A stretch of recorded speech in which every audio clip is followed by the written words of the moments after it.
Welcome food fans, picky eaters, the flavor curious, and everyone in between.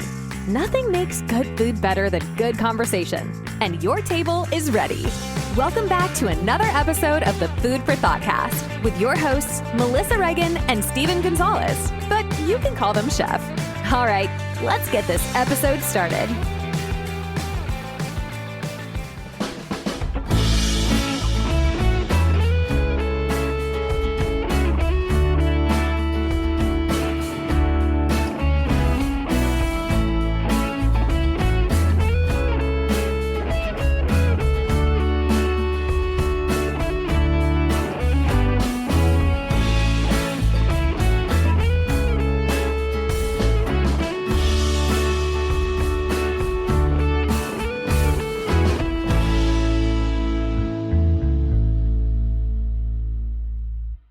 Hey there, food fans. Welcome back to the Food For ThoughtCast with me, your host, Melissa Reagan, and my co-host with the most, Chef Steven Gonzalez. What's up? You know, I got a bone to pick with you. We have not talked about molecular physics in ever. So now we're going to talk about it today. We're not a Food For ThoughtCast. We're the molecular physics. We're the molecular physics. Like, hey man, I can't even long divide. I'm not quite sure what you want. Right? I don't even know what that is. It sounded cool, but it really wasn't as cool as I thought it was going to be. Once I found out that they made a trapper keeper with a hidden calculator in the front pocket, all bets were off. I stopped learning math. I'm sure as soon as you heard, we have to talk, you're like, oh no, jeez. What crap is Steven going to say? We have to talk about what? Well, I thought you were going to say molecular gastronomy, and I was like, oh, tweezers and foam. Got it. But no. I'm not that cool. Me neither, dude. I'm putting words together for topics that we have no clue about. I wish I could be cool, but I'm not. Right? Hey, Steve, what are you up to today, man? I heard you got something tasty cooking. We are meal prepping. So I have in my smoker right now some wild-caught salmon, some chicken thighs, and some deer. Because I'm trying to keep it clean, but at the same time, I got free deer meat, so, and it wasn't off the side of the road either. I promise you, it was freshly killed. My dad and I cleaned the deer. We broke it down. I gave some of it away to some friends, but I'm trying to meal prep, and I'm replacing sirloin for venison. So why not? What's not plain about deer? It's just protein. Yeah, at this point, we're going to try to eat it for sustenance, not so much for flavor. We'll see what happens. Typically, as far as I'm concerned, everyone just grinds it up for sausage or hamburger meat. But that seems to try something different. Seems a bit of a sad approach to eat for sustenance and not flavor. You let me know how that turns out. Well, I used meat church seasoning, so there's also that. A little more flavor then. It'll taste good. I don't know if it'll be good. But at this point in the game, I should know what I'm doing. Should. A wee bit. Right. Okay, so wild-caught salmon, they're just fillets? Oh, yeah, just from the grocery store. Skin on or skin off? Skin on for now. And the only reason why I got wild-caught is because my wife won't eat farm-raised. So, Sure. And then chicken thighs, just because chicken thighs are pretty, clean and good for you. For anybody that doesn't know, there's a kind of best of both worlds scenario where you can get a conservatory raised fish that's like an open water farm, for lack of a better word. So kind of doesn't have all the things that people like to be concerned about with farming, but it's not as expensive as wild caught. Just if anybody out there is ever curious about what your options are. Yeah. Kind of like the difference between the chickens they keep in cages and the chickens they let roam free are right next door to each other. They taste the same. It all tastes the same. It all comes out the same way. I'm just saying. No, I mean, I get the approach, and I get why people have a preference over one or the other, and I'm not saying that any way is wrong, right? But there are some options out there if you're like, hey, I would like to not be broke after I buy this, and I also care about these certain things, right? So it all comes out one way or another. So to me, it's all the same. Right. When you smoke your salmon, what temperature do you smoke your salmon? 250 because wild caught's so thin and it cooks so fast that it's I have all that other meat in there, so I figured we'll just pull it at like 20 minutes and call it a day and pray for the best. It cooks really fast because it doesn't have all the farm pellets in it. I'm sorry, I couldn't resist. Okay, you're not wrong. It's not as big, but I couldn't resist. Go ahead. I have to highlight my cup. This is special. L, as in. It's for the way I love this cup. My friends Jared and Tiffany gave me this cup one time to drink coffee on the way home, and somebody has almost thrown it away at work several times over the years because they don't know it belongs to me because my name does not start with L. So I like to joke that the L stands for "Let me have my cup back." Jerk. Then I had to label it so people stop doing it. Let me have my cup back, you jerk. Let me have my cup back, you jerk. Anyway, shout out to them. So, again, going back to the meal prep and all that fun stuff, it's just something different, because when I heat it back up, it has to. When I heat it up, there's different ways to heat it up. So, So you have venison. What parts of the venison do you have? Like, I got the shoulder, the leg. I got backstrap. I'm not cooking backstrap today. I just wanted to. At this point, just cook it just to see. Like, it's been in my experience where you can grill it up, but it always comes out just a little bit tough. Again, all the hunters I know, they all grind it up for burgers, which is fine, but I want to see what happens.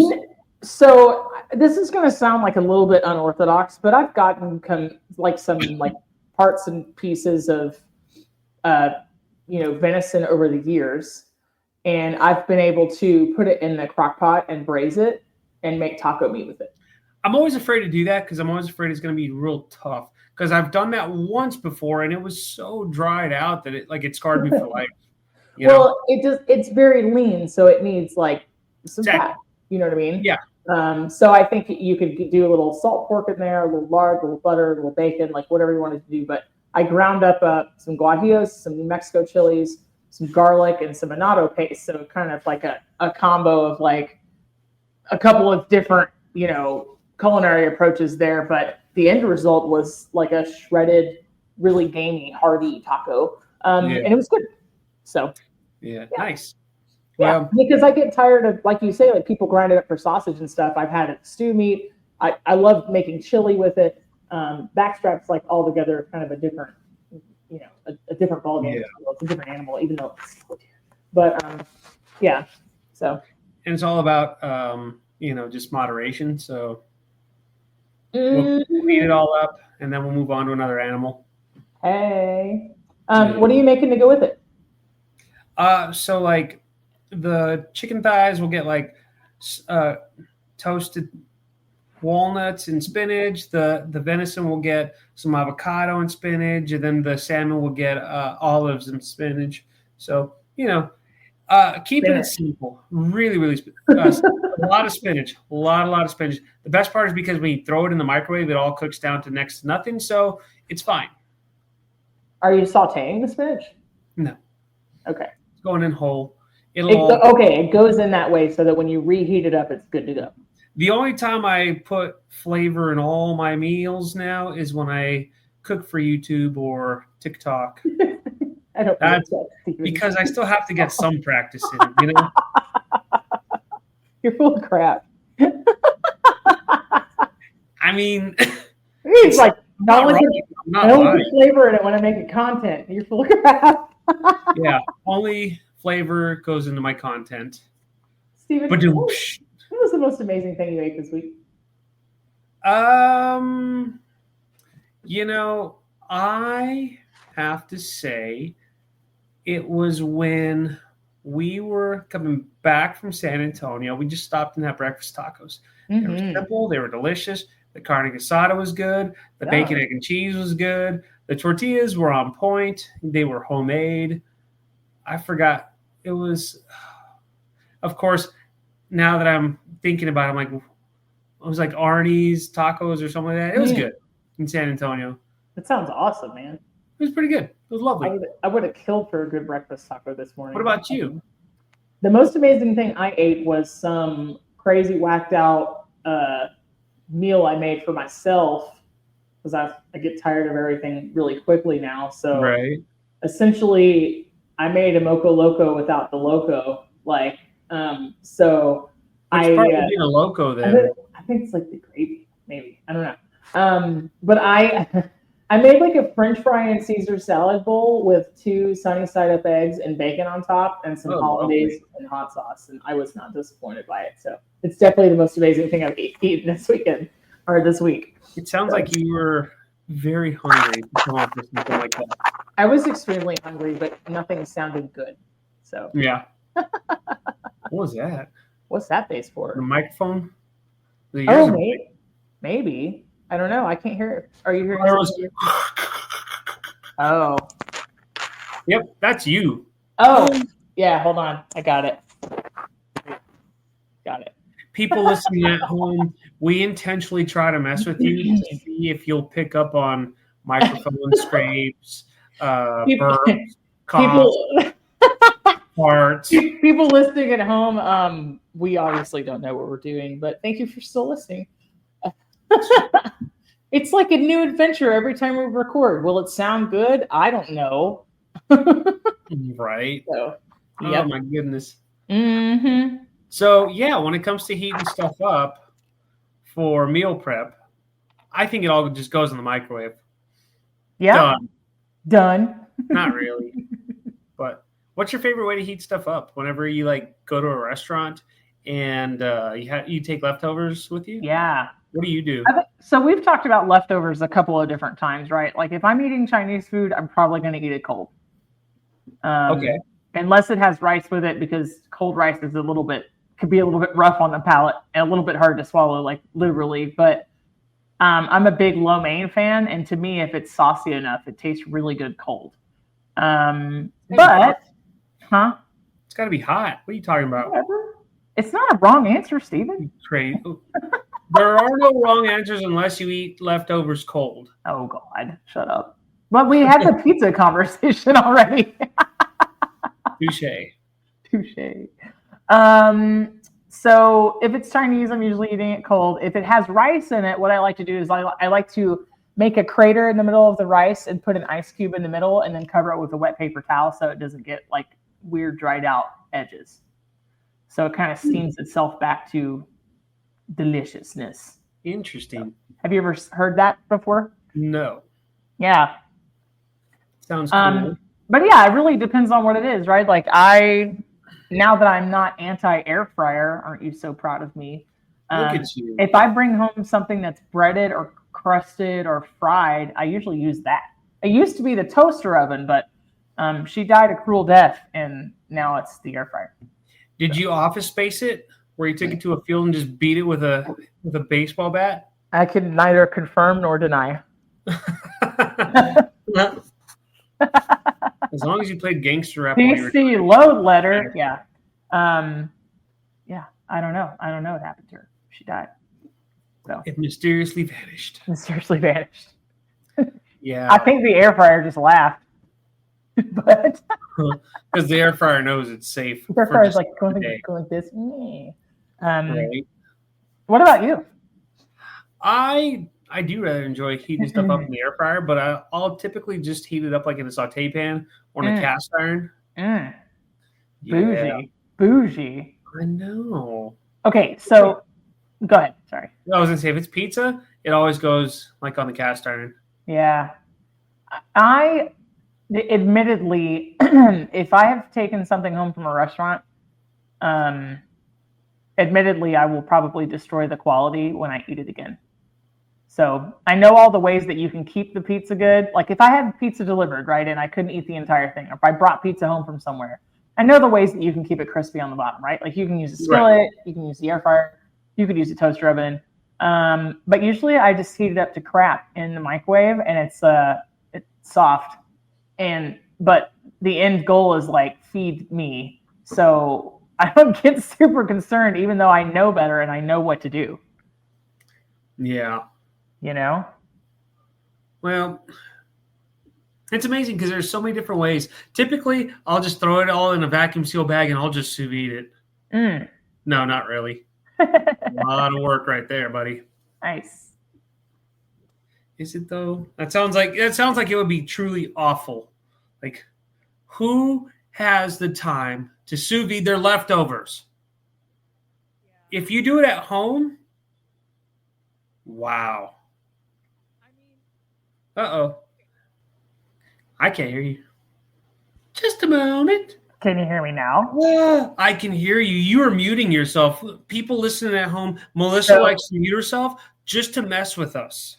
So what happened was sometimes the computer goes, there's a microphone on your earbuds. Better use it instead of the one you paid all the money for. And that's what happens.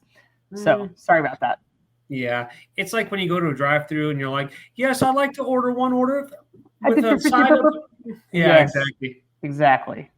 Anyway, sorry about that, everybody. But what I was going to ask you is, what thing that you took home, what leftover, what to-go food would you possibly have the need to sous vide? That's a good question. That would just be because we could do it, and we're very, what's the word I'm looking for? Bougie. Like to show off. It's called an amuse douche. Oh my God. I love it. I love that so much. It's so exciting. An amuse douche. So, I'll have to use that. I'm going to use that from now on. I'm going to have to try sous vide my leftovers one day just because you can. Just to be an amuse douche. They won't have me. They won't have me. Good Lord. Words are hard. They won't let me have a license for a sous vide. So you let me know how that goes. Deal. It's almost like a car, and they barely let me have a license for that. Well, it's one of those things where, questionable. I find throwing stuff in the oven works too. It takes a little bit of time. That's why I just pan fry everything. Yeah. I have this very fundamental issue with dirtying a pan to heat up to-go stuff. What's the difference between throwing it in the air fryer? You're dirtying your air fryer basket. Well, I have a liner for that. I have a paper liner, like a parchment. It looks like a coffee filter, I feel like you just pulled a wrench into my plans, because I was going to make fun of you for that. It's like that movie Beer Fest when they're like, we're not that drunk. You're not that dirty. Well, my thing is I really prefer if a to-go box is microwavable, because then I'm done, 1-2 punch, right? Yeah. Have you ever had any disasters trying to heat something up left over and it absolutely ruined it? Not since I was a kid. Yeah, tell me the story. I learned that foil does not go in the microwave. Oh no! Yeah. I had to have been in second or third grade. So I learned a very valuable lesson. Ever since then, I have never put foil in the microwave. And I made fun of people who put foil in the microwave, because I know you don't do that. But again, in all fairness, I was a child. Also, some wax paper is also questionable for the microwave. Yeah. If you have a sandwich that's wrapped up, probably unwrap that. Yeah. Yeah. Just sometimes, if it's, dude, it's gnarly. I have to tell you a true story. I asked a culinary graduate one time who I had hired at a restaurant where I worked to melt 2 pounds of butter in the microwave, and he put them both in the microwave, just the 2 pounds of butter in their wrappers, just on the microwave plate. So lo and behold, right? Yeah, man, graduate status. So about 2 minutes later, somebody was like, "Chef," and I was like, "I'm busy," and they're like, "Chef," and I was like, "Yeah," and they were like, "There's butter pouring out of the front of the microwave." I was like, "Oh, okay." I mean, to be fair, they don't train you how to use a microwave in culinary school. However, it should be common sense that if you need to heat something up, you put it in a vessel. I'm just saying. Common sense ain't too common. I'm just saying. It's not too common. Not anymore. No. Okay, so obviously metal and foil don't go in the microwave. Some kinds of paper can't go in the microwave. What would you recommend if somebody brought home maybe like their favorite burger and they only ate half of it? What would you recommend that they do to have it just be as great as possible to reheat? Well, I wouldn't recommend wrapping it in foil and throwing it in the microwave. Probably not that. I would probably, I'd probably just have them throw it on a plate, cover it up, and then throw it in the microwave. Or you can heat your oven up and let it go that way, but that's going to take a long time because you got to wait for everything to preheat. You got to wait for it to get hot. Oh, yeah. Microwave. So when you're out to eat, does how something will reheat or eat later determine if you take it home or not? Or are you always going to take it home because you paid for it? I'm always taking it home because I paid for it. Got it. Unless I'm like sickly full, then I won't take it home. But yeah, typically it'll just go in the microwave. I'm super discerning in that way and a little bit picky where I'm like, this is going to be good later, and I'm going to throw it away 3 days later. Just boil it. You can just boil it, can't you? Boil it. Just throw your burger in a pot of boiling water. It'll get hot. Steve, what if the burger has like mayonnaise? Burger stock. That's so gross. I really don't do that. But I made you this cheeseburger consomme. Enjoy. Steven, what if the burger has like mayonnaise, lettuce, tomato, pickle? Then it'll be a very flavorful broth. No, I mean for like reheating a burger. Oh. We're not making burger broth.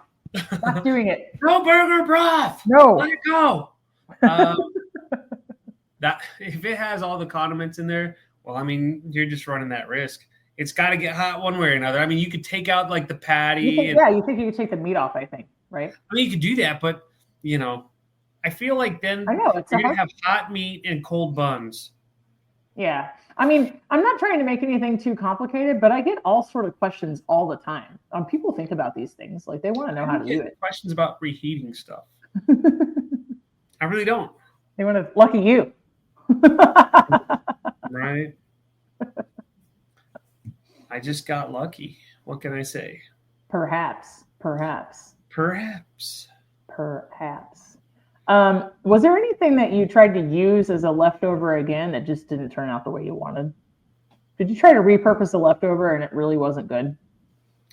I think I've done it a time or two. I couldn't tell you off the top of my head, but I'm sure that's happened to me where I'm like, oh, well, this is trash. Yeah. I'm not that hungry. I always have the best intentions of like, okay, I'm tired of eating whatever this is, right, in its current form, and I think it would be good as this. And then I do it, and I'm just like, I don't eat that. It's a mystery surprise. Because I know the ruse, right? Like the gig is up. Like I'm like, no, I know what this started as, so I'm not doing it. Yeah, I can't do it. So that's how most soup happens in my house, and then I don't eat it. Yep. Just saying, like, burger consomme. Burger consomme. You're making a form of burger consomme. Burger consomme. So gross. Anyway, like I garnished it with sesame seeds from the top of the bun. Like this soup is the stuff of nightmares. Yeah, that indeed it sounds like it would be. Or a hot dog consomme. Blech. What I do like to do from time to time is take something that's very plain on its own and repurpose it later on from to-go food, right? So if it's a plain enough rice or some pasta of some kind, I can add meat and vegetable to that later. Okay. And make it into something completely different. So I like to freeze like cooked pasta, potatoes, or rice flat into Ziploc baggies because I'm just a single people. I don't need that much at a time. So a little sandwich-sized Ziploc baggie is usually like a great serving size, right? But I can always transform it into something later on. Like I could make like chicken fried rice, or I could make like kind of baked ziti, if you will. But then the other stuff that's there are always those things that always reheat well regardless, right? Like some of the best comfort foods are really good leftover. Chili, gumbo, etouffee, stew, spaghetti, right? Yeah. You don't have to try too hard to make them something they're not. They microwave beautifully. You know? If it's like a stew or soup, I'll heat it up in a pan, sauce pot. Yeah, you know what I'm saying. I don't want to wash dishes at your house, Steve. Well, I said I don't want to wash dishes at your house. Totally worth it. I promise. What is it just because that's the way you've always done it, or what's the prevailing thought process? I feel like it comes out better that way versus in the microwave. Yeah. I'm just genuinely curious. Like, so for anybody that doesn't know, microwaves cook liquid first. That's why those things kind of work better. The microwave. And everything else is just ice cold. Bouncing the liquid. Hey, don't question the microwave's creative process, okay? It doesn't tell you how to do your job. But it bounces the liquid molecules around, rapidly. The rays do, the microwaves, rather. And so that's why you kind of have to like stir something and let it sit and everything else and blah, blah, blah, blah, blah. But I was just wondering if maybe that came from like, was there a time where you didn't have a microwave?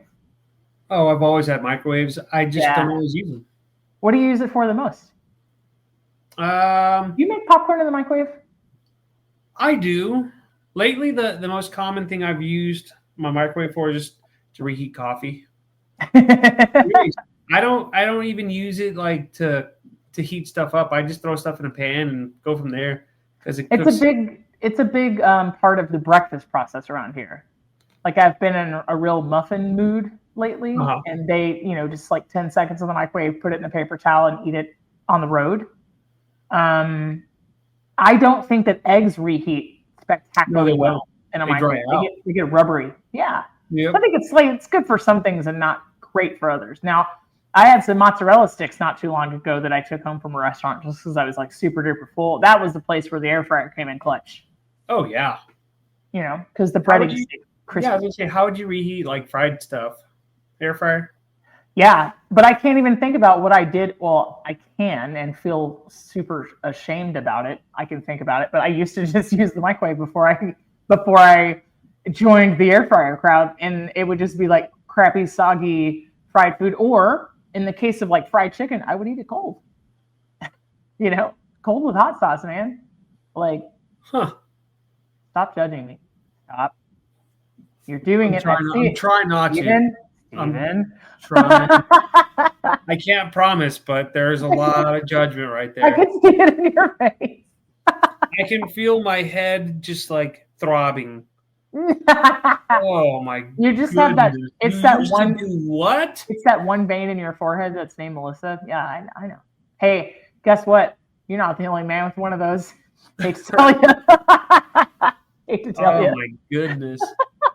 That just sounds awful. Well, I mean, I just didn't know any better. I send me to school, buy me books, get a degree, right? But like I said, nobody teaches you how to use the microwave, right? And I mean, essentially, right? It's like, well, you and I are chefs and have had careers and everything else, but I feel like it's not a lot of talk about. I feel like that should be part of the curriculum, though. Reheating fried foods. I mean, as silly as it sounds, right? There's not a lot of talk about running a household, a grocery budget, feeding yourself, right? Planning out meals, or the best way to utilize leftovers, even though in a kitchen, those are all the things that you kind of have to do. And then you just learn that's like trial by fire. They need to teach that like they need to teach, well, maybe not balancing the checkbook because people. Oh, they need to teach it. Well, like common sense things like that. They need to teach that in culinary school. Like this is how you reheat fried food.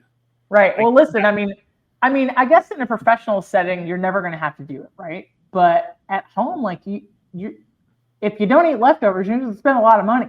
I don't know. I mean, I've also often thought that I could make a lot of money publishing a cookbook for single folks to where there wouldn't be any leftovers involved. I thought there was money to be made there, and here I am. I don't know how many years later, still with a bunch of books. I've bought like 4. I'm trying. I can't rely on you to buy all of them. That would be awesome, but we're not there yet. Shameless plug. It's a fantastic cookbook. Please check out Get Your Grub On by Chef Steven Dallas. Yeah. Help me pay my bills by buying a book. Candy glass and yogurt brittle and lamb and mushrooms with vanilla. Get into it. Lamb and tuna fish. Yeah. My name is Chef. You're not reheating fried food in that book. You're not reheating fried food in that book, so that's a selling point. But yeah, I mean, I think like in home ec, Steve, I learned how to make pancakes, but when it came to time to write my first rent check, I had to go Google how to fill out a check. Like, really? Yeah, real talk. Like, I just, I don't know, priorities. Hey, I make damn good pancakes. Just saying. So, well, thank God that doesn't translate over to like adulting. You can pay. 100%. Yes, it does. Almost some of it. The pancakes are keeping me alive, Stephen. Yes, how do you write the check to pay for the pancake ingredients? You can pay rent electronically. Whoa. First of all, I've never written a check at a grocery store. Let's get that real straight. I mean, 20 years ago, that's what we did. I did. Easy, yeah. I mean, I had a debit card, but I digress. Yeah, it's all different. It's crazy different to cook for 200-300 people, run a banquet kitchen, plan special events, cater a wedding, than it is to like run your own house and try to figure out how all the pieces fit. You know what I mean? I think it makes sense that you would think if you were good at one, you'd be good at the other, but it's just different. Yeah. No, I agree. Yeah. Is there anything that you like to eat leftover specifically? Like a dish that when you make it, you make extra on purpose and you freeze it or you keep it or you're going to love eating it again? Is that like you and Menudo? Spaghetti. Oh, yeah. Well, Menudo too, but I can only take that for about 2 days. Come day 3, I'm like, oh my God, why did I make so much? Why did I make so much of this? Yeah. But spaghetti, it's great to heat up over and over and over. And then you throw a fried egg on top of that. Fantastic. Yes. That is my leftover, and I'm sticking to it. That's your leftover holy grail? Yeah, because, I mean, that and pizza. You can never get tired of pizza. Pizza's such an easy meal prep too. You buy the thing and it comes in portions, and then you put them in containers, right? Like, right? No, did I do meal prepping wrong? That's meal prepping 101. I like it. Pretty much. Pretty much. There used to be a time in my life where a large pizza was the entire meal. Yeah, it's really not right or wrong, but now I like to portion it out. So same. I like it, but I still like it cold. I said what I said. Not bad. But there has to be a right way to heat it up. I said what I said. Well, let's talk a little bit about like the best way to set yourself up for success when you have to reheat things or thaw them out, right? Storing everything as thin as possible is a good start. Yeah. Yeah. I just pressed 5 pounds of ground meat into sandwich baggies this morning for my groceries. Nice. For this past week. It'll take me a long time to go through it, but I also did the same thing with tofu, and you can get your jokes in here now, but if you crumble it right from the store, press it dry, marinate it, and put it in Ziploc bags, it's good to go when you need it.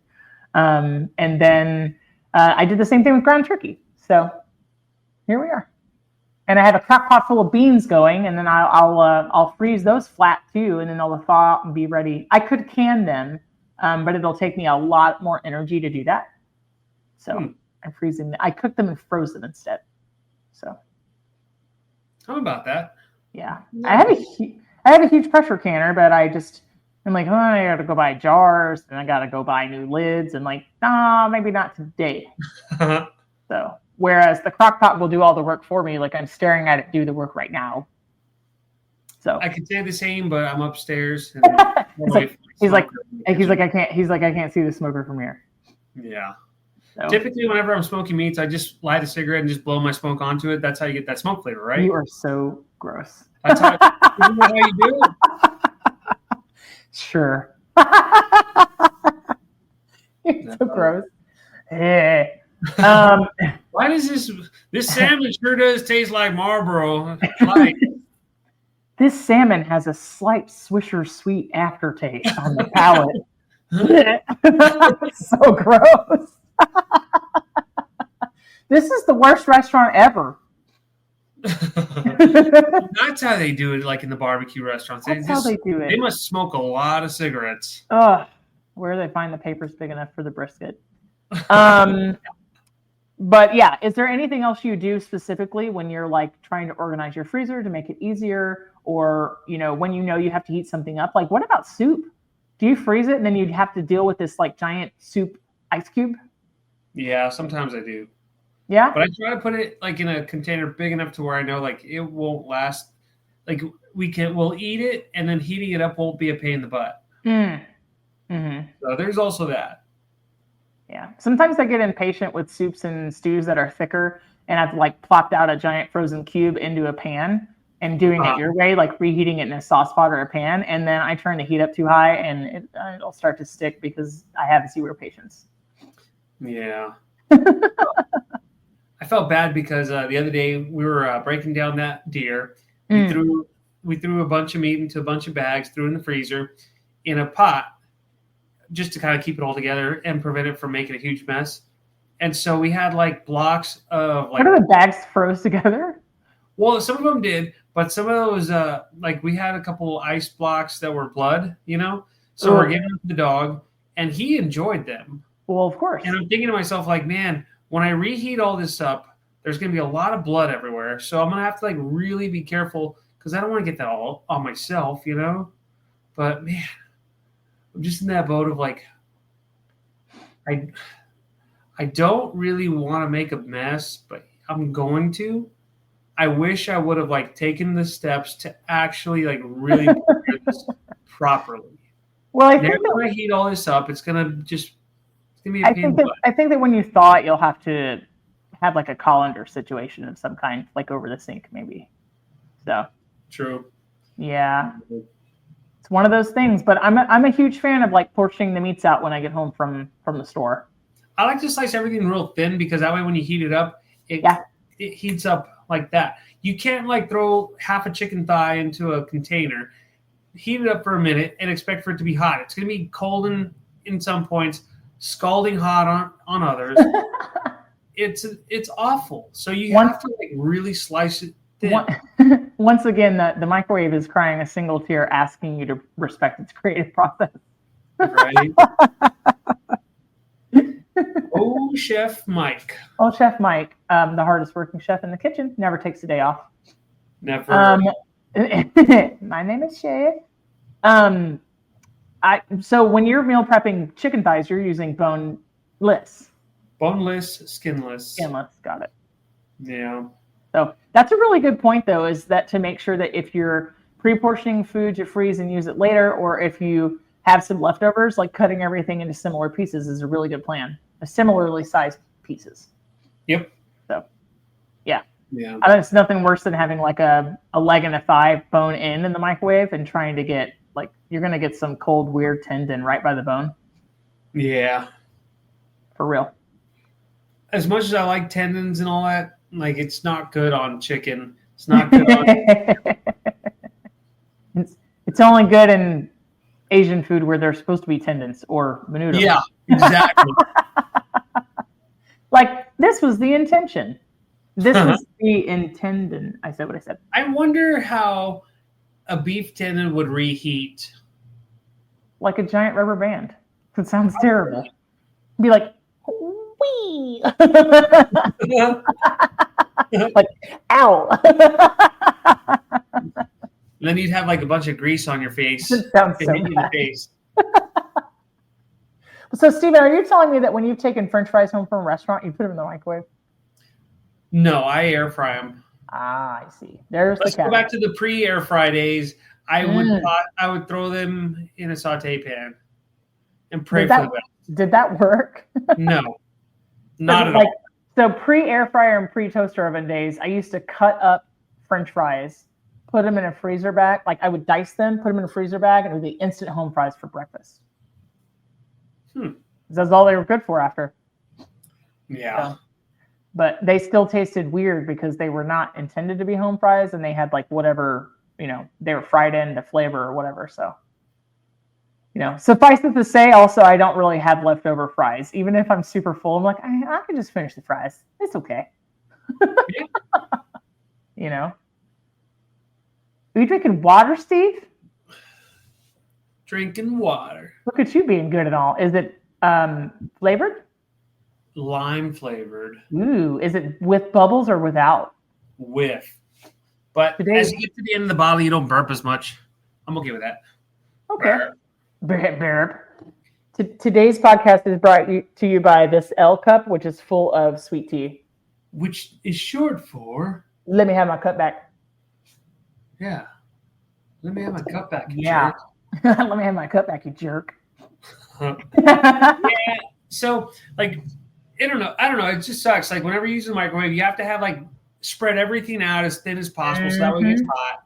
Otherwise, like, I can't stand it when you bite into like pasta and then you get half a bite that's like burning your mouth. The other half is like ice cold. Oh, it pisses me off. I do like the spoon test where I'll stir all the food and then like feel the spoon to see if it's hot. Then like burn it. You're like, oh God, it's so hot. Do you put it like really slow or are you just like, let's go? Yeah. It's been responsible for many an injury. I can't do it.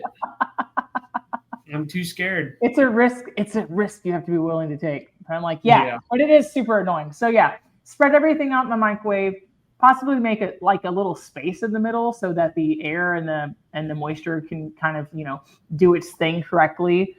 Let food stand so that the molecules can come to a stop and the heat can disperse evenly, right? And then spread everything out as thin as you can. Make sure it's all the same size. Package it correctly. Like, I hate seeing people put leftovers in foil in the fridge or in the freezer. It's weird. I don't know. People do that? I think they do. They shouldn't. I'm telling on them. They should not. No, they should not. I am not one of those people. There have been like some studies that will say that overexposure to aluminum is, can be linked to Alzheimer's, but I think it's more like in your lymph glands and, deodorant related. Hashtag not a medical podcast. I'm just saying what I've seen. Now we're talking about molecular physics. Molecular physics. Steven said it right. Whatever the hell that is. I don't think there's anything wrong with using a foil as a storage solution, as a lid for a bowl, maybe line a pan with it, trash packs when you're camping, little foil pack full of veggies and sauce and seasonings and meat. Super great. I just don't think it's a good airtight solution for storing leftovers. That's all in the freezer. No, not at all. Yeah. Or you can put a little parchment in between the foil and the food. And like, that's a really good lasagna hack, right? We know that from being in the business. It's like lasagna or casserole, like plastic wrap, parchment, foil. Foil reflects the heat, insulates from the inside, keeps the plastic from melting. Then the aluminum's not touching your food. Bada bing, bada boom. Right? So I agree. Yeah. Fun times. Well, hey, Steve, go check on that venison, dude. Oh, yeah. It's been smoking for a good 45 minutes now. I need to go check it. Don't overdo it. It's been a really pleasure talking to you today. Talking to you again. Oh, God. No? That's not how we do it? I don't know. What are you doing? Peace, love, and lots of chocolate. And lots of chocolate. Okay. See you later. Take care. Bye. Bye. That's a wrap for today. Until the next episode of the Food for ThoughtCast, make good food, eat good food, share it, and be kind to one another. Thanks so much for listening today.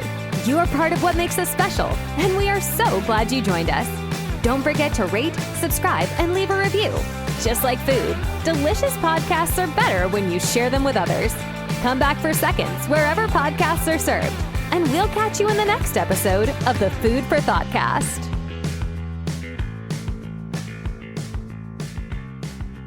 You can find us on Facebook and Instagram at the Food for ThoughtCast or at www.foodforthoughtcast.com, where you can link to all podcast players, or you can send us an email at foodforthoughtcmc@gmail.com.